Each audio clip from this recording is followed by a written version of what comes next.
Okay, so welcome back to our training video number 3.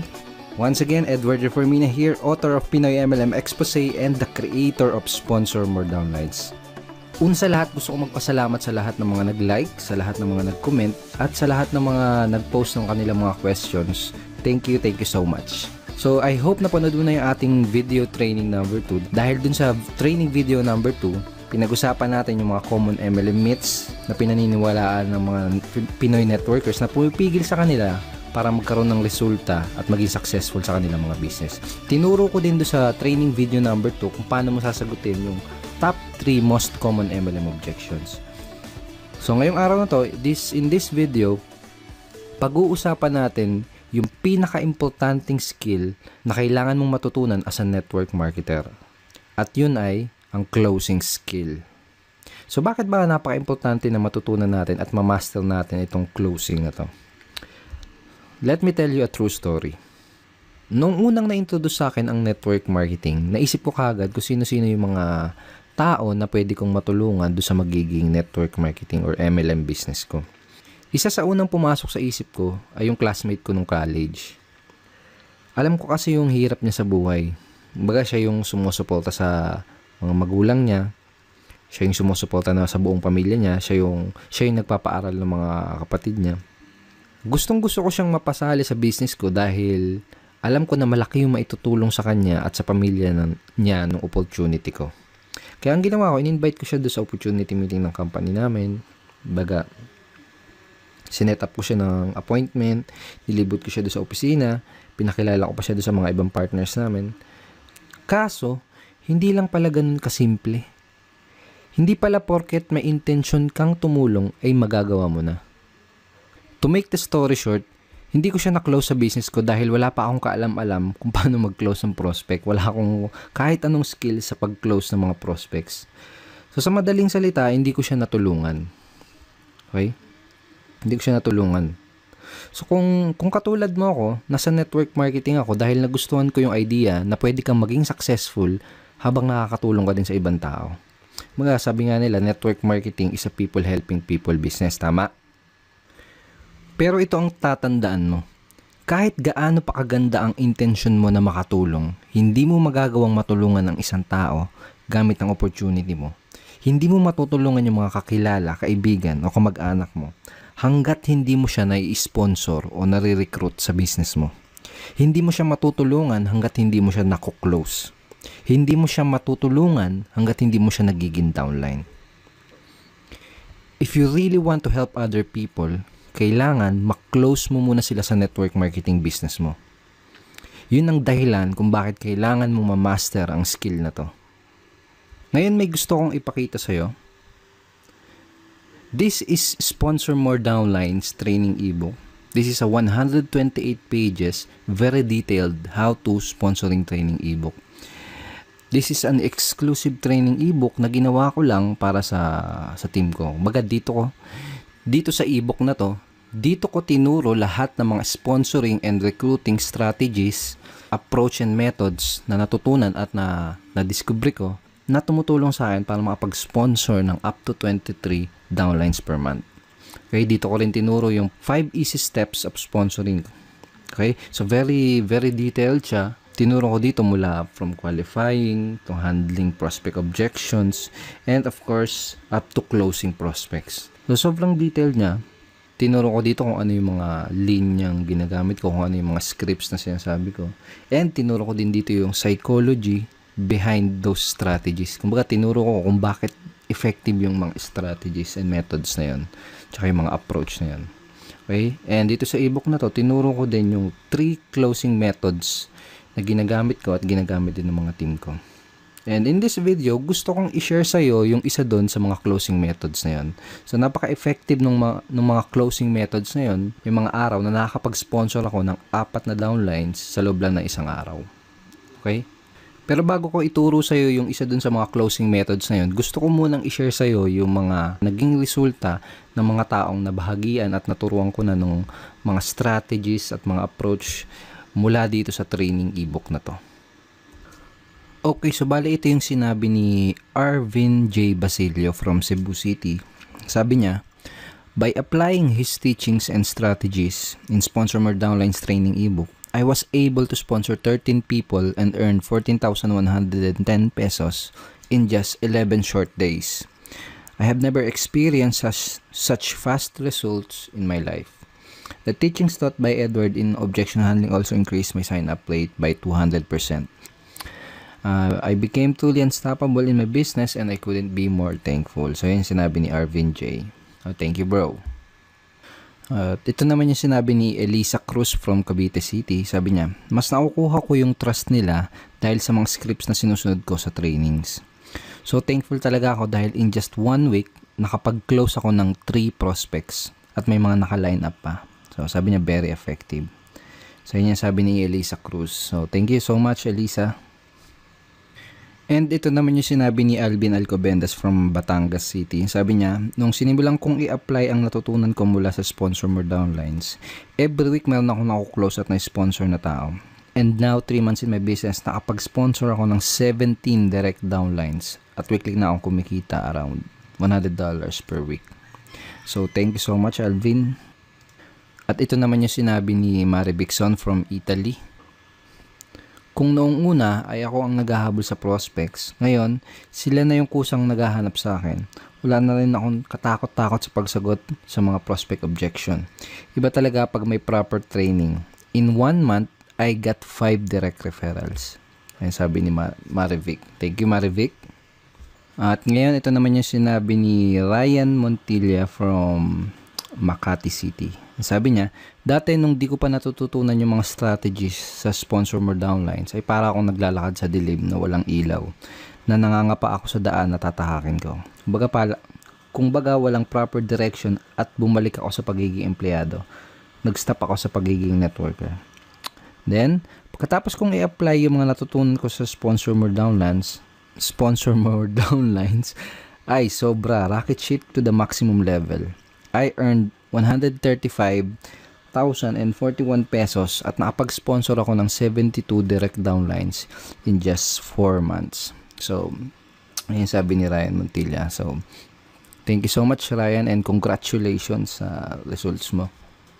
At lastly, ito naman yung sabi ni Mr. Rafi Kalikdan from Quezon City. Sabi niya, pagkatapos ko matutunan ang mga teachings ni Sir Edward Reformina, nakasponsor ako ng 26 downlines in just 56 days.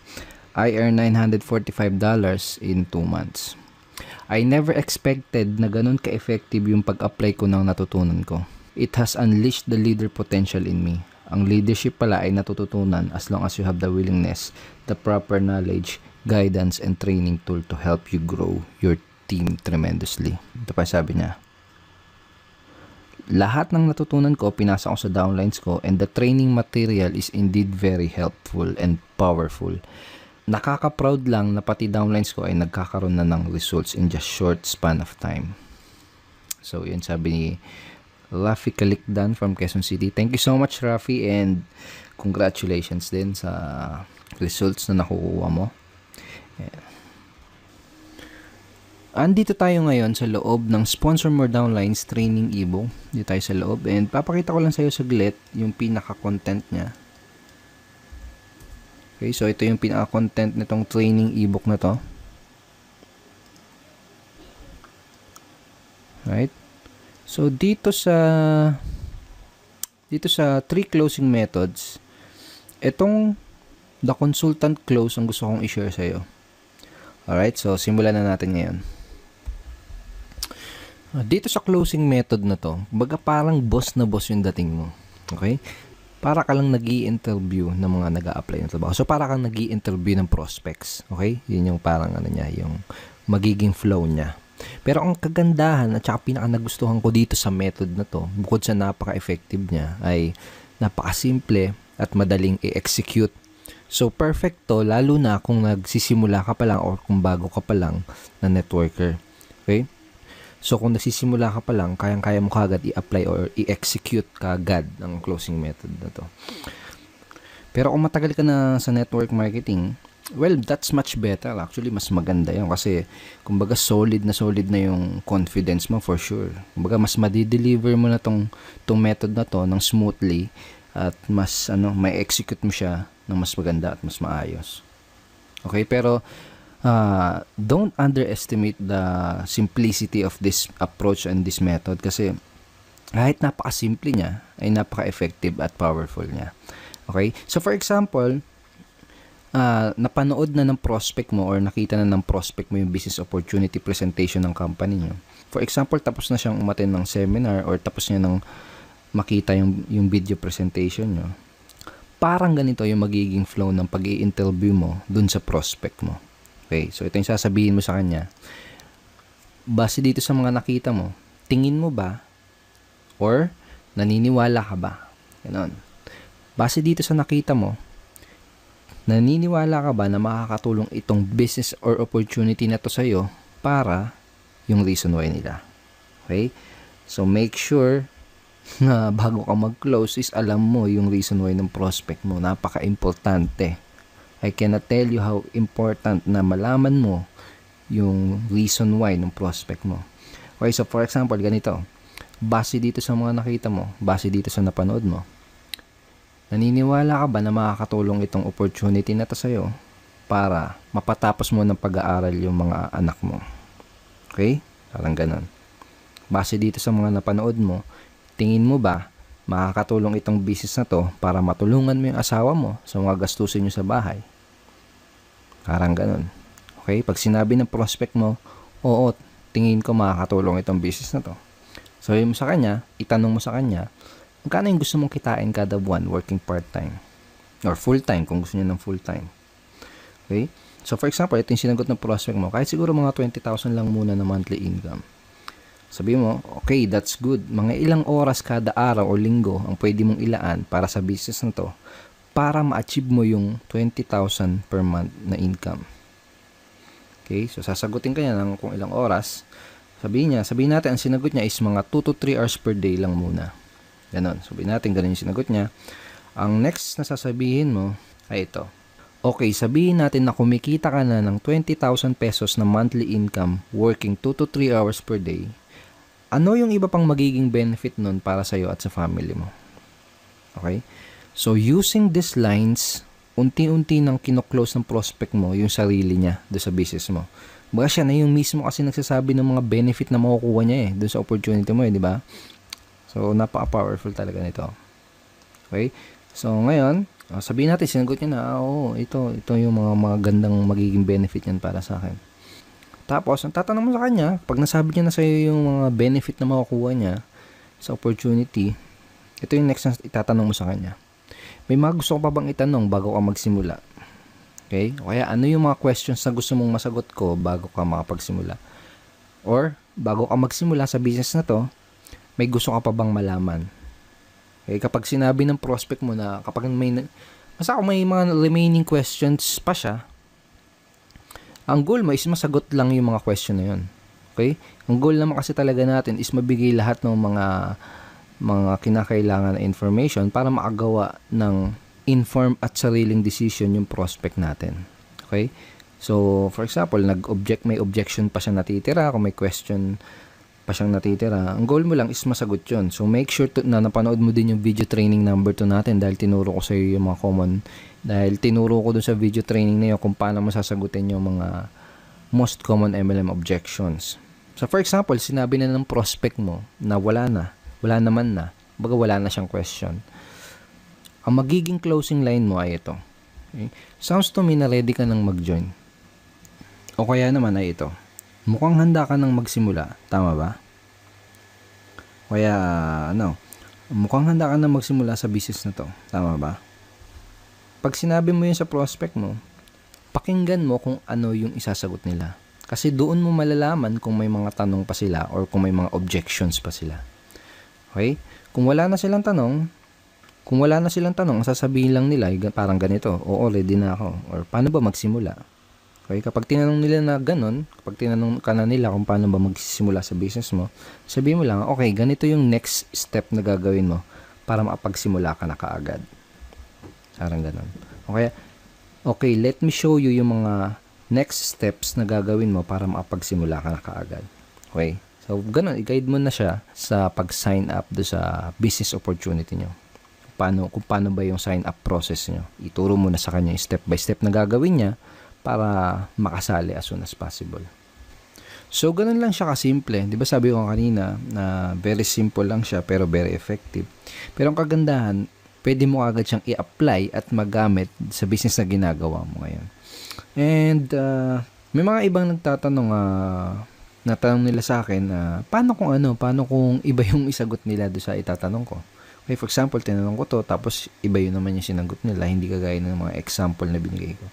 Well, to tell you honestly, hindi naman kasi importante yung mga script eh. Kaya ang importante is yung psychology sa likod ng kumbaga ano yung reason kung bakit mo tinatanong yung mga questions. Anong reason kung bakit mo sinasabi yung mga example scripts na to. For example, ganito yung next step na gagawin mo para mapagsimula ka na kagad. Basically, kapag sinabi mo yung ganito sa prospect mo, you are showing leadership. Kumbaga, tinuturuan mo siya, ginaguide mo siya. You're showing that you are a true leader. Napakita mo sa kanya na isa kang leader na kaya siyang i-guide sa proseso or do sa business. Parang ganon. Okay? Mas importante yung yung maintindihan mo o ma-internalize mo kung bakit mo sinasabi yung itong mga scripts na to. Okay?